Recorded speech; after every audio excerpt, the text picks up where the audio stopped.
Thomas Massie, who is being a watchdog of our money and our Constitution. Welcome to the program, sir. How are you?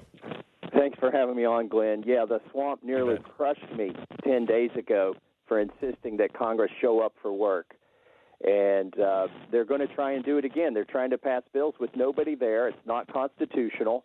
And tell me why truck drivers and nurses and grocery store workers have to go to work, but Congress doesn't. It's obscene, Thomas. It really is obscene. I mean, I understand if they don't, but most of them are old and, are prime candidates for getting this. So I understand that they don't want to go in, but then fine. Do it on the phone. Do it on the internet. That's what we're all having to do. Do it on Zoom. You can do it, Congress. They're not even looking for ways to do it. In fact, Nancy Pelosi has said she won't call everybody back because it's just too dangerous.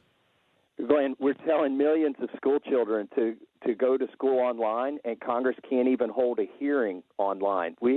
It's ridiculous. This is what I've said this time. So they're going to try and do something by UC. I don't want to get crushed again. I know I'm going to get crushed again.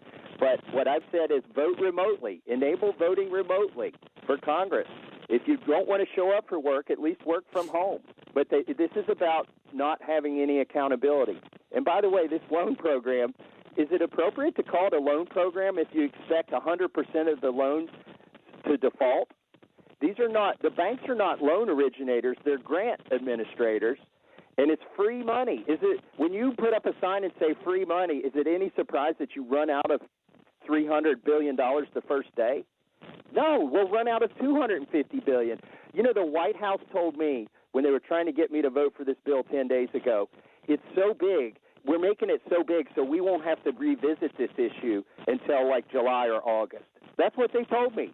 Oh, don't worry, we got plenty of money there. The Fed can leverage it. You won't have to vote on anything like this again. And here we are not even 2 weeks later, and they're telling us they need, the Senate Republicans are saying $250 billion, and then Pelosi's saying, no, we need another $250 billion. So this will be $500 billion, not even 2 weeks after the first bill. And they don't want anybody to go on record. So what's in this bill? Thomas, do you have any idea? I know that they're now saying, the Democrats are saying they won't vote unless, and this kills me, unless we change our voting system in November and we allow some sort of remote voting for every American. Yet they won't remote vote for the bill. Yeah, they can't enable remote voting for 535 members of Congress.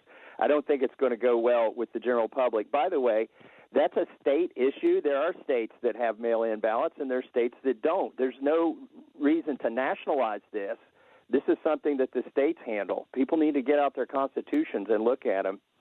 And I will tell you something, Glenn. I see a very grim future here in a few weeks if the governors don't reverse course.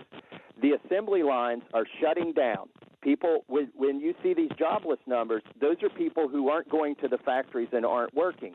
By the way, we all like to think that the farmers are still working, and they are for the most part, but most of that food goes through a factory that has to be approved by the USDA, et cetera, before it gets to your table. And those factories are shutting down, Glenn. There were 6 slaughterhouses, like giant meat packers, that have shut down. We're going to run out of food. I know that the farmers are now buying up. I mean, I have cattle on my ranch. We're stocking up on food, making sure that you have enough so you're not selling your cattle because there's no one to take the cattle and process the meat. I think we'll have meat shortages. I think because of lack of workers on the ground, there's lots of. I talked to a farmer yesterday in North Carolina, said he's ready to pull a crop up. He doesn't have anybody to do it, and he can't afford to pay anybody to do it because he's not sure he qualifies for the loan because he only hires people 2 months at a time, 3 times a year. Right, and what are they going to do? The loan still isn't going to make people come to work. You've seen pictures of dairies pouring out milk. You're going to see pictures of cattlemen shooting their cattle and burying them because they can't afford. There's no feed to be had. and there's nobody that will process them. And meanwhile, you're going to have shortages in the supermarket. By the way, I've got a bill I introduced like 5 years ago to fix this called the Prime Act that would let local processors process meat, and you could sell it inside the state, and it would allow local processors to fulfill this need so that you don't have farmers killing animals instead of putting them in the food. Thomas, that is the kind of thinking that we need to get on. You know, Donald Trump was made fun of because America first, but that is all that is think globally, act locally. Every hippie understands that. Yeah. And all you're saying is give the local people a chance to do things without having to go through the federal government. Let the states do it the way our Constitution was built. So what's the hold up on this one? Well, you know, ironically, I have the hippies in Congress have co-sponsored my bill. It's a collection of conservatives and hippies, and the red tape is going to cause people to starve here in a few weeks. I'm telling you, if something doesn't change, it's going to get ugly. And the people who are still going to work, the productive members of society, they're going to when neighbors start taking stuff from other neighbors. And they're going to be able to justify it in their mind, right? They're going to look at a neighbor who's got all this food and say, you know, my kid needs to eat. That guy hoarded food. That's not fair. I'm going to take his stuff.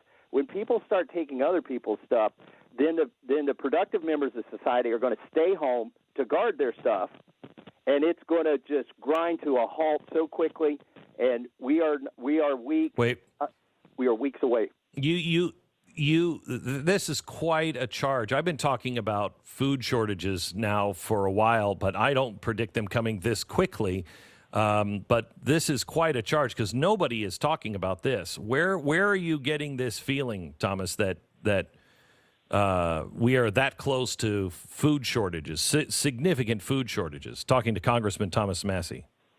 There's an article out yesterday that talks about 6 of the big giant meat processing plants. I mean, one of these handles like 1,900 cattle a day, shutting down.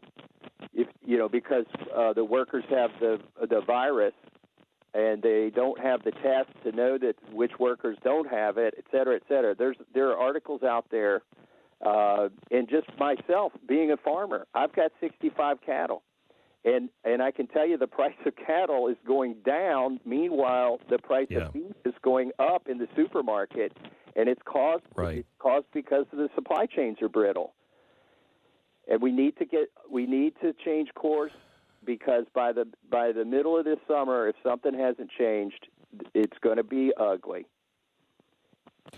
So, Thomas, what should people be doing right now?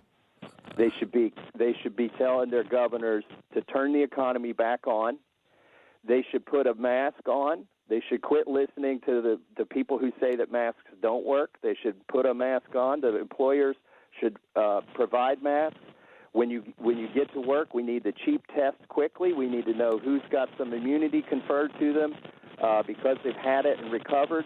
We need to know who's got the virus and needs to stay home. Instead of locking down all of the United States, we just need to ask the ones who are sick to stay home or carrying the virus. So there were some things. Yesterday, I was talking because, I own a couple of companies, and I was like, I don't know why we can't open partially, yada, yada. And the response immediately was lawsuits, Glenn, lawsuits. If something happens, someone gets sick, even if they're not getting sick from here, but you've partially reopened things, they can sue you. And that's true. I mean, we have to have protection as businesses that we're not going to get sued, when we go back to work. That's a place where we could step in with legislation to say, as long as your employer is testing every employee, and as long as they're giving you a brand new mask when you come to work, that they can't be held liable or something like that. Right. There could be a place for legislation to get us out of this rut that's getting deeper. All right, Thomas Massie, hang on the phone for just a second. I want to take a 1-minute break, then I want to come back, and I want to ask you about this voting nonsense from the Democrats. What else do you know, if anything, is in this bill? And again, what should we be doing on the national level? I think you're right. The state level is where we need to start because it's where it's really out of control. But what we need to do on the national level as well. Back in just 1 minute. Stand by.